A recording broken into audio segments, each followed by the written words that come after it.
first report we've got here is product margin analysis. This is how much profit you're making on your product. It might sound simple, revenue minus cost equals profit. However, when we think about it, there's lots of different methods of how we can reach that cost figure. So we need to pick one and we need to stay consistent with it throughout the year. Once we've calculated our profit margins, it's time to start putting that into context, and the product contribution map is perfect for that. What this does is it maps our product based on the highest margin and the highest revenue to see where they fit in our business. Top right is our high margin but high revenue products. They're our stars, we really need to look after them. In the bottom right, these are our products with potential. The high margin products, but we're just not selling enough of them. Is there anything we can do from a sales and marketing plan to lift them up and make them into our stars? In the top left here, we've really got to justify these products. They're not making us a lot of profit, even though we're selling a lot of them. Is there more valuable products we could use our floor space for? And then this bottom left, these are the ones we've really got to consider eliminating. We're not selling many of them and they're low profitable items. Is there any need for these products in our business?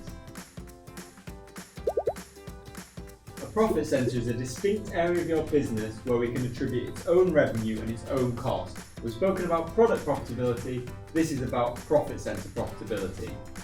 In your business, in your tourist attraction, you will have a number of profit centres, from your admissions to your cafe, your retail, and maybe some one-off events throughout the year such as Santa's Grotto. If we can start collecting costs at the profit centre level, we can start seeing how much each of these individual areas are actually contributing to our bottom line.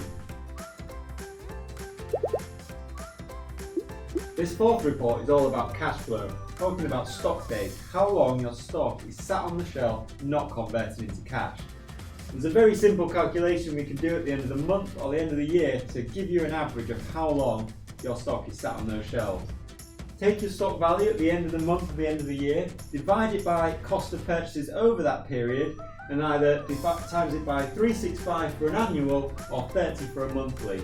That will give you an average of how long your stock is sitting on the shelves. The final report here is overhead reporting, the costs that aren't directly attributable to your sales. The story here is all about context. How can you compare overheads to different areas of the business to make sure they make sense? The first and easiest one is overheads versus revenue. As your business grows, of course your overheads are going to grow.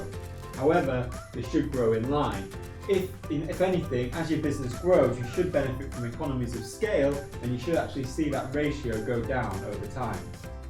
Overheads versus inflation. Really easy to get inflation figures off the internet for the UK, and you can compare overheads such as utilities and labour costs directly against inflation.